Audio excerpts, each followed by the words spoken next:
একটি ফজিলত বলছি। এই মাসের প্রথম ফজিলত হলো আল্লাহ পাক রব্বুল আলামিন তার কালামের মধ্যে ইরশাদ করেছেন, ইন্না ইদ্দাতাশ শুহুরি ইনদাল্লাহি 12 শাহরান ফি কিতাবিল্লাহি ইয়াওমা খালাকাস সামাওয়াতি ওয়াল আরদ মিনহা আরবাআতুন হুরুম যালিকাদ-দীনুল কাইয়্যিম।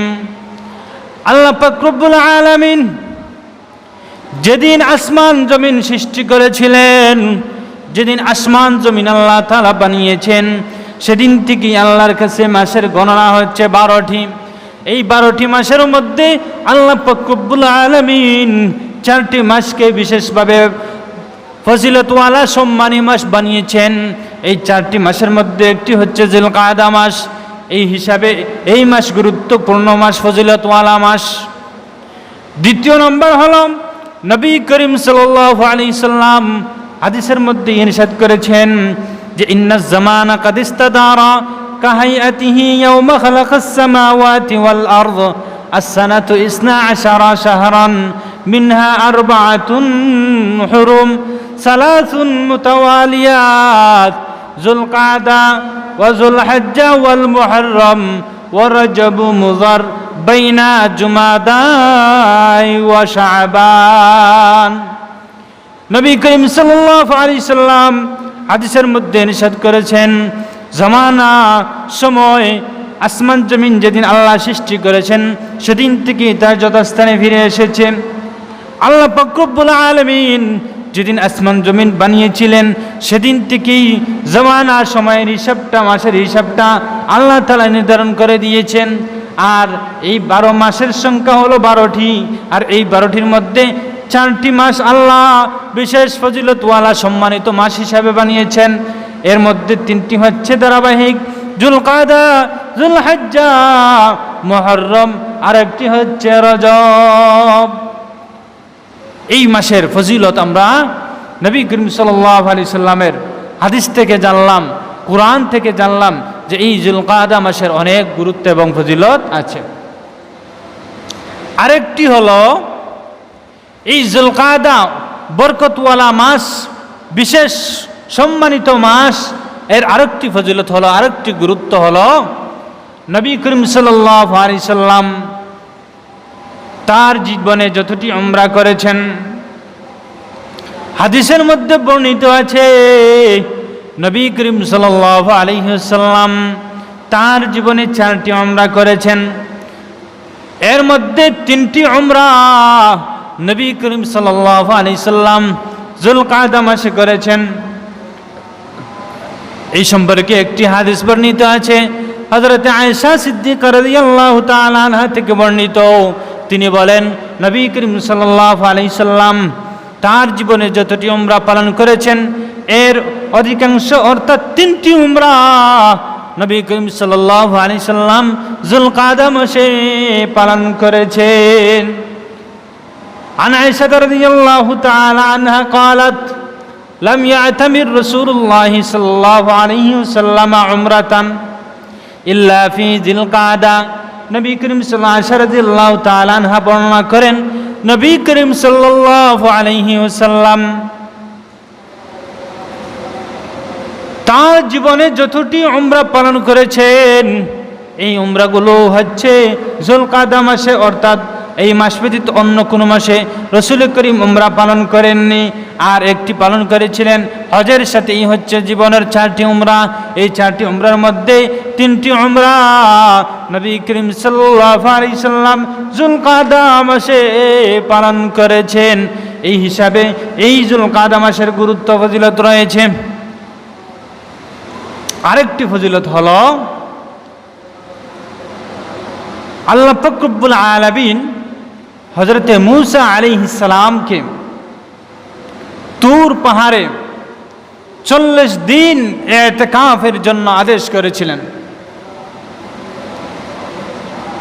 আল্লাহ পাক রব্বুল আলামিন মূসা আলাইহিস সালামকে তাওরাত কিতাব দিয়েছিলেন। তার জাতি বনি ইসরাইল এরা নাফরমান, না শুকরগুজার বান্দা ছিল। এই বনি ইসরাইলের প্রতি আল্লাহ তাআলা সময়ে সময়ে অনেক অনেক নিয়ামত তাদেরকে দান করেছিলেন, কিন্তু আফসোসের বিষয় এই বনি ইসরাইলরা এই সমস্ত নিয়ামতের তারা নাশুকরি করত। নানাভাবে তারা মুসা আলাইহিস সালামকে বিভিন্ন রকমের প্রশ্ন করত। এক পর্যায়ে আল্লাহ পাক রব্বুল আলামিন হযরত মুসা আলাইহিস সালামকে তুর পাহাড়ে যাওয়ার নির্দেশ দিয়েছিলেন। আর এই তুর পাহাড়ে হযরত মুসা আলাইহিস সালাম 40 দিন অবস্থান করেছিলেন। মুফাসসিরিনে কেরাম, মুহাদ্দিসিনে কেরাম বর্ণনা করেছেন এই 40 দিনের 30টা দিন ছিল যুলকাদা মাসে আর যুলহজ্জ মাসের প্রথম 10 দিন, এই হচ্ছে 40 দিন। এই হিসাবে এই যুলকাদা মাসের গুরুত্ব এবং ফজিলত রয়েছে। আরেকটি ফজিলত হলো মুসলমানের যুদ্ধ বিগ্রহে যত ধরনের বিজয় লাভ হয়েছিল, এর মধ্যে হুদাইবিয়া গজওয়ে আহজাবের একটি যুদ্ধ ছিল। এই যুদ্ধটিও এই যুলকাদা মাসে সংঘটিত হয়েছিল। যাই হোক, বেরাদান ইসলাম, এই যুলকাদা মাসে আমাদের করণীয় কি? আরেকটি হলো এই যুলকাদা মাস হচ্ছে হজের মাস। আল হজ্জু আশহুরুম মালুমাত ফামান ফারাদা ফীহিন্না ফালা রাফাথা ওয়ালা ফুসুকা ওয়ালা জিদালা ফিল হজ্জ। আল্লাহ পাক রব্বুল আলামিন তার কালামে হাকিমের মধ্যে ইরশাদ করেছেন আল হজ্জু আশহুরুম মালুমাত, যে হজ হচ্ছে নির্দিষ্ট কয়েকটি মাসে। এই নির্দিষ্ট কয়েকটি মাসের মধ্যে একটি হচ্ছে যুলকাদা মাস। ইনশাআল্লাহ আগামীতে হজ সম্পর্কে কিছু আলোচনা করব। বেরাদান ইসলাম, আল্লাহ পাক রব্বুল আলামিন বান্দাদেরকে বিভিন্ন সময়ে বিভিন্ন পর্যায়ে বান্দাকে আল্লাহ তাআলা আমলের সুযোগ দেন। এই হিসাবে এই 4টি মাস আল্লাহ বিশেষ মর্যাদা মণ্ডিত করেছেন, সম্মানী মাস বানিয়েছেন। এখন আমাদের প্রশ্ন আসতে পারে যে এই 4টি মাস আল্লাহ বিশেষভাবে ফজিলতওয়ালা বরকত মাস হিসাবে, সম্মানী মাস হিসাবে আখ্যা দিলেন, আর বাকি মাস কি সম্মানী নয়? হ্যাঁ, অবশ্যই। আল্লাহ পাক রব্বুল আলামিন এই যে 12টি মাসের গণনা দিয়েছেন, এই সব মাসই আল্লাহর কাছে সম্মানী। তবে এই 4টি মাসকে আল্লাহ বিশেষভাবে উল্লেখ করেছেন বিশেষ বিশেষ হিকমতের কারণে। আর এই জিনিসটা বান্দাদেরকে বুঝাতে আল্লাহ চেয়েছেন যে হে বান্দা, আমি আল্লাহ তোমার জন্য তোমার যে সময়ে যে জিনিসের প্রয়োজন, যে সময়ে যে জিনিসের প্রয়োজন আমি আল্লাহ তোমাকে ব্যবস্থা করে দিয়েছি। হে বান্দা, আমি আল্লাহ 12টি মাস তোমাদেরকে দান করেছি। এই মাসগুলোর মধ্যে বিশেষ কিছু মাস আছে, যদি তোমরা এই মাসগুলো তোমরা কাজে লাগাও তাহলে তোমাদের অনেক ফায়দা হবে। অন্য মাসের তুলনায় যদি তোমরা অনেক আমল করো, অন্য মাসে যে এই আমল করার দ্বারা যে পরিমাণ সওয়াব পাওয়া যাবে, এই বিশেষ মাসগুলোতে যদি তোমরা আমল করো তাহলে অন্য মাসের তুলনায় তোমরা দ্বিগুণ সওয়াব পাবে। সুবহানাল্লাহ। এই জন্য আল্লাহ পাক রব্বুল আলামিন আমাদেরকে আল্লাহ তাআলা বিভিন্ন সময় বিভিন্ন সুযোগ দিয়ে থাকেন, যাতে করে বান্দা আল্লাহ পাক রব্বুল আলামিনের কাছে চায়, আল্লাহর নিকটবর্তী হতে পারে। আল্লাহ পাক রব্বুল আলামিন জিলহজ মাস দান করেছেন, হজের মাস, কুরবানির দিন, গুরুত্বপূর্ণ ফজিলতওয়ালা দিন, কুরবানির সময়, কুরবানির মাস। এই জন্য রে বান্দা, চিন্তা করলে দেখবেন আল্লাহ পাক রব্বুল আলামিন আমাদের উপর অনেক ইহসান করেছেন, অনেক মায়া করেছেন, অনেক দয়া করেছেন, যার কারণে আল্লাহ পাক রব্বুল আলামিন বিভিন্ন সময়ে আমাদেরকে বিভিন্ন রকমের আদেশ দিয়েছেন। যে সময় বান্দার যে জিনিসের প্রয়োজন আল্লাহ পাক রব্বুল আলামিন বান্দাকে দিয়েছেন। হে বান্দা, আল্লাহ পাক রব্বুল আলামিন আমাদেরকে বিভিন্ন সময় বিভিন্ন অফার দিয়ে থাকেন। যদি আমরা এইগুলোকে কাজে লাগাতে পারি তাহলে আমাদের জীবনে অনেক উপকার হবে, অনেক ফায়দা হবে। আল্লাহ পাক রব্বুল আলামিন এই 4টি মাসকে বিশেষ সম্মানিত মাস হিসেবে আল্লাহ তাআলা ঘোষণা করেছেন। এজন্য রে বান্দা, এই মাসে আমরা এই মাসগুলোতে যত বেশি আমরা আমল করব তত বেশি আমরা সওয়াব পাব। আর যদি আমরা এই মাসগুলোতে আমরা কি করি, গুনার কাজ করি, তাহলে অন্য মাসের তুলনায় আমরা আমাদের নামে আমলের মধ্যে গুনার বোঝা বেশি হবে। অর্থাৎ আমরা যদি বাকি যে মাসগুলো আছে এই মাসগুলোতে আমরা নেক আমল করে যে পরিমাণ সওয়াব পাবো, আশহুরে হুরুম এই সম্মানিত 4টি মাসে যদি আমরা কি করি, আমল করি, তাহলে অন্য মাসের তুলনায় দ্বিগুণ সওয়াব পাবো। আর অন্য মাসে আমরা গুনার কাজ করলে যে পরিমাণ গুনাহ হবে, এই সম্মানিত 4টি মাস এই মাসগুলিতে যদি আমরা গুনাহের কাজে জড়িত হই রে বান্দা, তাহলে অন্য মাসে গুনাহ করলে যে পরিমাণ আল্লাহ পাক রব্বুল আলামিন আমাদেরকে যে পরিমাণ অন্য মাসে গুনার কাজ করলে যে পরিমাণ আল্লাহ পাক রব্বুল আলামিন আমাদেরকে আযাব দেবেন, এর চাইতে দ্বিগুণ আল্লাহ পাক রব্বুল আলামিন আমাদেরকে শাস্তি দিবেন এই হারাম মাসগুলিতে যদি আমরা গুনার কাজে জড়িত হই। আল্লাহ পাক রব্বুল আলামিন তার আয়াতের মধ্যে আমাদেরকে জানিয়ে দিয়েছেন, ফালা তাজলিমু ফীহিন্না আনফুসাকুম। আল্লাহ পাক রব্বুল আলামিন নিজেই জানিয়ে দিচ্ছেন, হে আমার বান্দারা, সুতরাং তোমরা এই 4 মাসে তোমাদের নিজেদের উপর জুলুম করো না, তোমাদের নিজেদের প্রতি জুলুম করিও না। যুলকাদা মাস, যুলহজ্জা মাস, মুহররম, রজব, এই 4টি মাসে তোমরা তোমাদের নিজেদের প্রতি জুলুম করিও না। তোমরা যুদ্ধ বিগ্রহ, পরস্পর হানাহানি, মারামারি, এই সমস্ত শরীয়ত গর্হিত কাজের মধ্যে বান্দা জড়িত হয়ে নিজেদের প্রতি জুলুম করিও না। আল্লাহ পাক রব্বুল আলামিন নিজেই জানিয়ে দিয়েছেন। আল্লাহ পাক রব্বুল আলামিন তার আয়াতে নিজেই বলে দিয়েছেন, ফালা তাজলিমু ফীহিন্না আনফুসাকুম। হে আমার বান্দারা, তোমরা এই মাসগুলোতে নিজেদের উপর জুলুম করিও না, নিজেদের উপর জুলুম করিও না, নিজেদের উপর জুলুম করিও না। এজন্য রে বান্দা, আমাদের জন্য উচিত এই আশহুরে হুরুম, এই সম্মানিত 4টি মাসে আমরা বেশ বেশ করে আমল করব, বেশ বেশ করে আমল করব, বেশ বেশ করে নফল রোজা রাখব, বেশ বেশ করে আমরা ইবাদত বন্দেগী করব, আল্লাহর কাছে চাইব। আমাদের জীবনটা একবারে ক্ষণস্থায়ী জীবন, এই দুনিয়াটা স্থায়ী নয়। এই দুনিয়া ছেড়ে আমরা সকলেই চলে যেতে হবে। হে বান্দা, এই জিনিসটা তোমার মনের মধ্যে এনে তুমি সব সময় আল্লাহ পাক রব্বুল আলামিনের গোলামি করার মন মানসিকতা তৈরি করো রে বান্দা। কারণ কোন আমল আল্লাহর কাছে গ্রহণযোগ্য হবে তুমি বলতে পারবে না। হে বান্দা, হয়তো তুমি সারা জীবন নামাজ পড়েছো, তোমার নামাজ কাজে আসেনি, কিন্তু এর বিপরীত তুমি মসজিদের মধ্যে 10টা টাকা দান করেছিলে, কিয়ামতের দিন দেখা যায় তুমি নামাজ পড়তে পড়তে তোমার কপালের মধ্যে দাগ বসিয়ে দিয়েছ।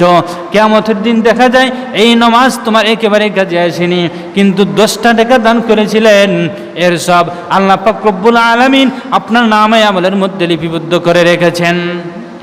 এই জন্য রে বান্দা, কোন আমল কোন সময় আল্লাহর কাছে গ্রহণযোগ্য হবে আপনি বলতে পারবেন না, আমি বলতে পারবো না। এজন্য আমরা কোনো আমলকে ছোট্ট মনে করবো না। যে সময়টা পাবো আল্লাহর গোলামির মধ্যে কাটাবো, আল্লাহর ইবাদত বন্দেগীর মধ্যে কাটাবো, তাসবিহ তাহলিল করব, জিকির আজকার করব, তসবিহ পাঠ করব, আল্লাহর কাছে দোয়া করব, আল্লাহর কাছে রোনাজারি করব, আল্লাহর কাছে চাইব। কারণ কোন আমল কোন সময় আল্লাহর কাছে গ্রহণযোগ্য হবে আমরা জানি না। ছোট্ট আমল হয়তো আপনার নাজাতের কারণ হয়ে যেতে পারে। এর একটি প্রমাণ আপনাদেরকে বলি রে বান্দা, হে আমার ভাইয়েরা, হে মুসলমান বান্দারা বান্দিরা, জেনে রাখো কোন আমল হয়তো ছোট্ট আমলটাও আপনার আমার নাজাতের জন্য কারণ হয়ে দাঁড়াতে পারে। যেমন একটি ঘটনা বলি, হযরত আব্দুল্লাহ ইবনে মুবারক রাহমাতুল্লাহি তাআলা আলাইহি, হযরত আব্দুল্লাহ ইবনে মুবারক অনেক বড় ওলি ছিলেন, অনেক বড় ওলি ছিলেন, অনেক বড় ওলি ছিলেন, আল্লাহওয়ালা বুজুর্গ ছিলেন। এই আব্দুল্লাহ ইবনে মুবারক এক সময় তার হায়াত শেষ হয়ে গেল, তিনি ইন্তেকাল করেছেন। আব্দুল্লাহ ইবনে মুবারক দুনিয়া থেকে বিদায় নিয়ে আল্লাহর ডাকে চলে গেছেন। একদিনের ঘটনা, হযরত আব্দুল্লাহ ইবনে মুবারক রাহমাতুল্লাহি তাআলা আলাইহি এর একজন শিষ্য, একজন মুরিদ একদিন রাত্রে গভীর রজনী ঘুমের মধ্যে শায়িত আব্দুল্লাহ ইবনে মুবারক রাহমাতুল্লাহি তাআলা আলাইহি এর এই শিষ্য, এই মুরিদ ব্যক্তি ঘুমের মধ্যে স্বপ্নে দেখতে পেল আব্দুল্লাহ ইবনে মুবারকের সাথে তার সাক্ষাৎ হলো। ঘুমের মধ্যে স্বপ্নে দেখলো যে আব্দুল্লাহ ইবনে মুবারক তার সাথে সাক্ষাৎ করতেছেন। আব্দুল্লাহ ইবনে মুবারক রাহমাতুল্লাহি তাআলা আলাইহি এর মুরিদ স্বপ্নের মধ্যে আব্দুল্লাহ ইবনে মুবারককে বলল, হে শায়েখ, হে আব্দুল্লাহ ইবনে মুবারক, আপনার কি অবস্থা? আল্লাহ পাক রব্বুল আলামিন আপনার সাথে কেমন আচরণ করেছেন, কি ব্যবহার করেছেন? আব্দুল্লাহ ইবনে মুবারক স্বপ্নের মধ্যে তার এই মুরিদকে জানিয়ে দিলেন, হে আমার ভাই, আল্লাহ পাক রব্বুল আলামিন আমাকে অনেক অনেক সম্মান দিয়েছেন, অনেক মর্যাদা মণ্ডিত করেছেন। আমি কল্পনা করতে পারিনি এমন স্থান আল্লাহ আমাকে দান করেছেন। কিন্তু রে ভাই, জেনে রাখো, আমাদের পার্শ্ববর্তী গ্রামের যে কামার ব্যক্তি ছিল, এই কামার ব্যক্তি আমি আব্দুল্লাহ ইবনে মুবারকের চেয়ে সম্মানের দিক দিয়ে অনেক উঁচু স্থানে চলে গেছে। সুবহান। পরের দিন এই মুরিদ ঘুম থেকে জাগ্রত হলো। জাগ্রত হয়ে চিন্তা করলো, বুঝতে পারলাম না, আব্দুল্লাহ ইবনে মুবারক অনেক বড় একজন ওলি, আমাদের এলাকার, আমাদের পার্শ্ববর্তী এলাকার, আমাদের এই আত্রাফের অনেক বড় মুরব্বী ছিলেন, অনেক বড় আল্লাহওয়ালা ছিলেন, অনেক বড় দিনী, আল্লাহর বই, আল্লাহর ওলি, তা আল্লাহর ওলি হিসাবে তিনি সবার কাছে পরিচিত ছিলেন।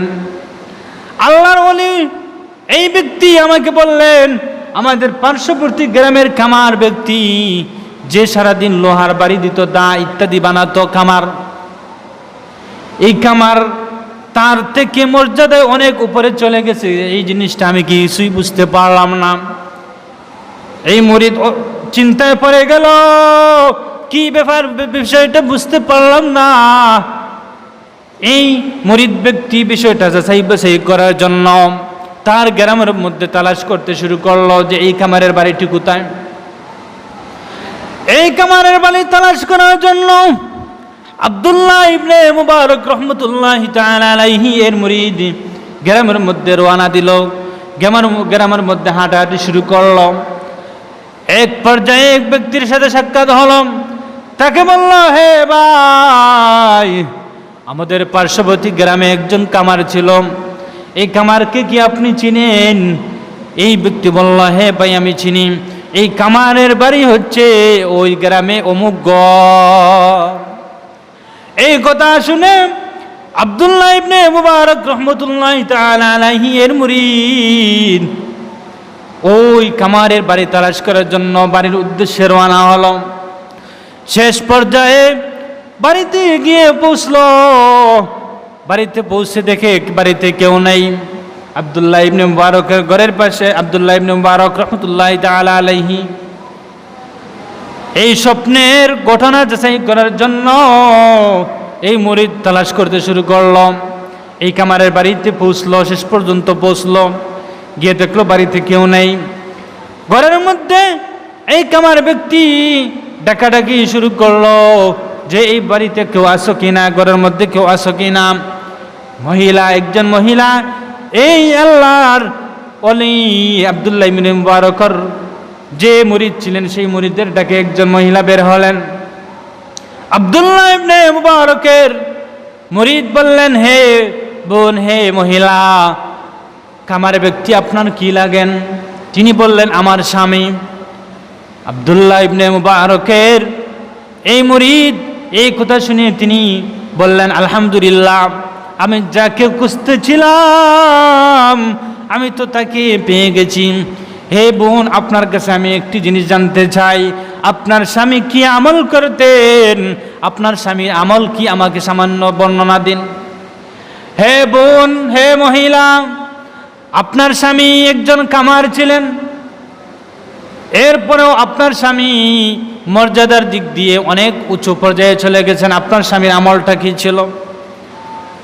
এই কামারের স্ত্রী জবাবে বললেন, হে ভাই, আমার স্বামীর তেমন কোনো আমল ছিল না, আমার স্বামীর তেমন কোনো আমল ছিল না, তবে আমি তার মধ্যে দুইটি গুণ দেখেছি।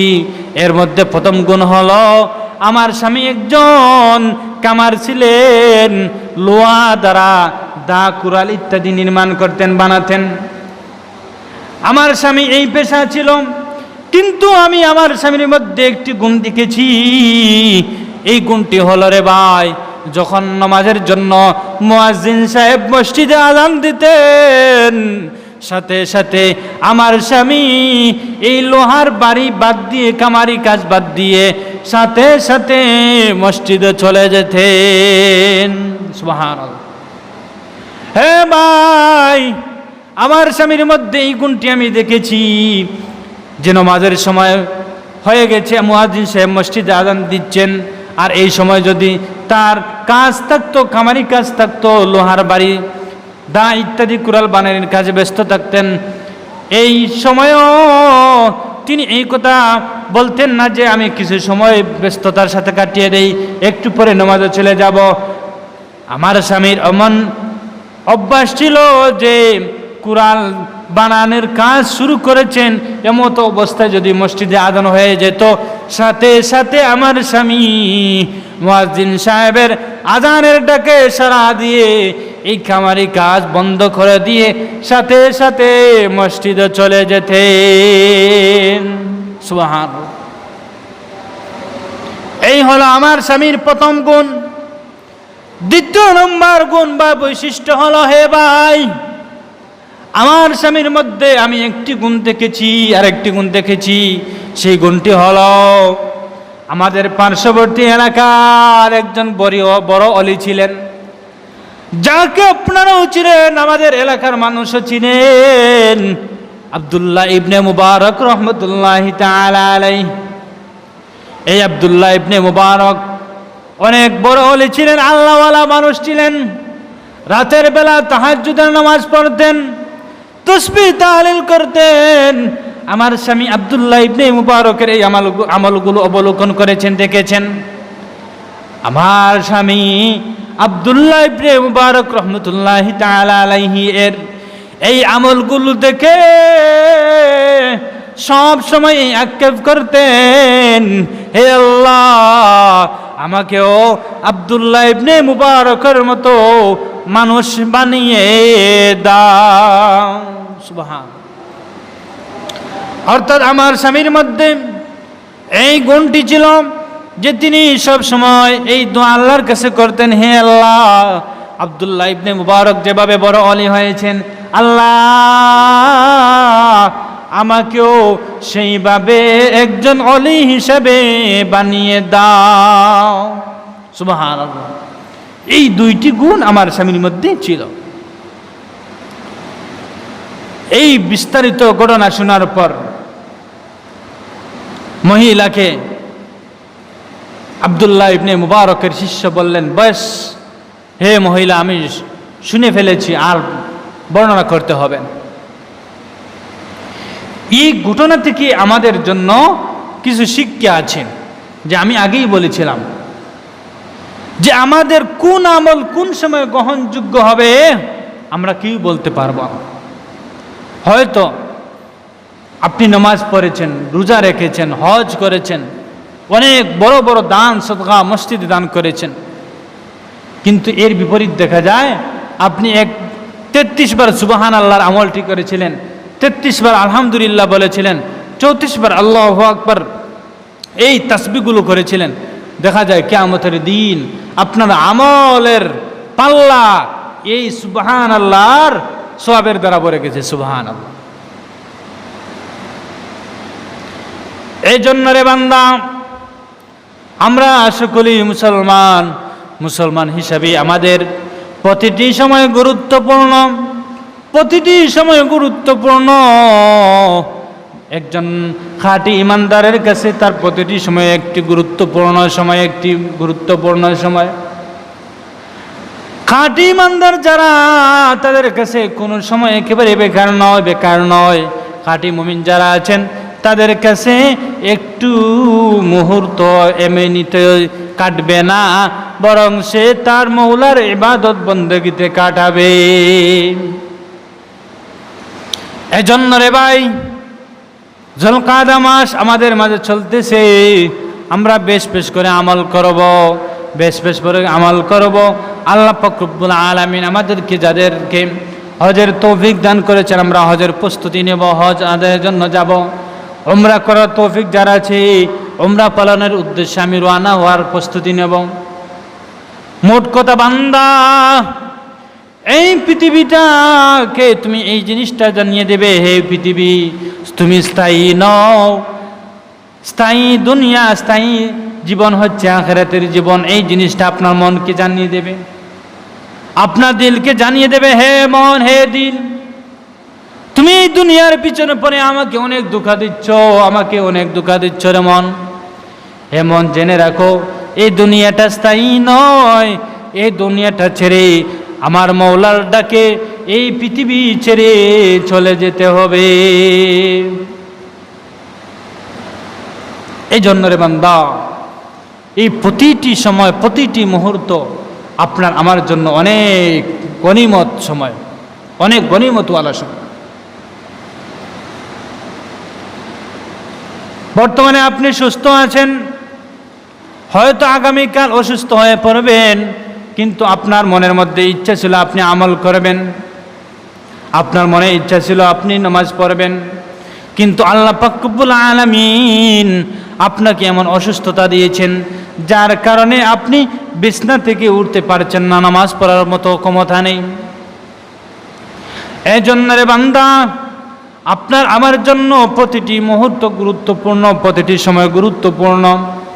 একটি সময়ও খাঁটি ইমানদার যারা আছে তারা কিছুতেই অবহেলা করতে পারে না। আপনি মনে মনে এই জিনিসটা আনলেন, আমি এখন যুবক আছি, আরও কিছুদিন যাক আমল করব, ভালো হয়ে যাব, নামাজ পড়ব, কিন্তু হয়তো এর ভিতরেই আজরাইল আল্লাহর হুকুমে এসে আপনার প্রাণটা নিয়ে যাবেন। আপনি মনে মনে ভাবতেছেন আরও কিছুদিন যাক, আরও কিছু টাকা বানাই, এরপরে হজ করব। হয়তো এর ভিতরে আল্লাহ পাক রব্বুল আলামিন আপনার এমন কোনো মুসিবত দিবেন, এমন কোনো বিপদ দিবেন, যে বিপদের কারণে হজ করার আপনার সামর্থ্য ছিল, এই পরিমাণ টাকা ছিল, কিন্তু আপনি তারিখ করার কারণে, আগামী বছর করব এই কথা বলার কারণে আল্লাহ পাক রব্বুল আলামিনের পক্ষ থেকে আপনার উপর এমন কোন বিপদ আসলো, যে বিপদের কারণে আপনার সব কিছু শেষ হয়ে গেল। এজন্য রে বান্দা, আপনার জন্য যে সময় সুযোগটা পাবেন, এই সময়টা আপনার জন্য অনেক মূল্যবান মনে করবেন। আজ আমি সুস্থ আছি, এই সুস্থতাকে অনেক বড় নিয়ামত মনে করবেন। আপনার মতো আমার মতো অনেক যুবক দেখবেন হসপিটালে শায়িত আছে, খেতে পারছে না, কথা বলতে পারছে না। শুধু যে বৃদ্ধ হয়ে মানুষ অসুস্থ হয় এরকম নয়, সুস্থতা অসুস্থতার কোনো বয়স নেই, সব কিছু মওলার হাতেই। এজন্য হে বান্দা, আল্লাহ পাক রব্বুল আলামিন যুবককে অসুস্থ করেন এই জিনিসটা বান্দাদেরকে জানিয়ে দেওয়ার জন্য। হে আমার বান্দারা, তোমরা কিছুতেই এই জিনিসটা মনের মধ্যে আনবে না যে বৃদ্ধ হলে তুমি অসুস্থ হবে। আল্লাহ পাক রব্বুল আলামিন যুবক ছেলেকেও মৃত্যুবরণ আল্লাহ মৃত্যু দেন, ছোট্ট শিশুকে মৃত্যু দেন। মায়ের ভিতর থেকে, মায়ের পেট থেকে জন্মগ্রহণ করার পর সাথে সাথে ভূমিষ্ঠ হওয়ার পর অনেক সন্তান মৃত্যুবরণ করে, অনেক সন্তান মায়ের পেটের মধ্যেই ইন্তেকাল করে। এই সবগুলো দ্বারা আল্লাহ পাক রব্বুল আলামিন এই জিনিসটা আমাদেরকে জানিয়ে দিতে যাচ্ছেন যে হে বান্দা, আমি আল্লাহ এই সব কিছুর দ্বারা তোমাকে জানিয়ে দিতেছি যে তুমি যে সময়টা পাবে এই সময়টা তোমার জন্য অনেক গুরুত্বপূর্ণ। আর যে তুমি বৃদ্ধ হবে, এখন যুবক আসো, এখন ছেলে আসো, এরপরে বৃদ্ধ হবে, এরপরে আমল করবে, এরপরে মৃত্যুবরণ করবে, ইন্তেকাল করবে, এরকম নয় রে বান্দা। মৃত্যুর সময় নির্ধারিত নয়। আমি আল্লাহ যার হায়াত যে সময় পর্যন্ত রেখেছি ওই সময় পর্যন্ত তুমি এই পৃথিবীতে অবস্থান করতে পারবে। এজন্য রে বান্দা, আমার আপনার জীবনটাকে হেলায় দুলায় খাটালে চলবে না। আল্লাহ পাক রব্বুল আলামিন আমাদের জন্য যে সময় যে আমলের সুযোগ দিয়েছেন, আমরা এই আমলগুলো করব, আর এই আমলের মাধ্যমে আপনার আমার জীবন পরিচালনা করব।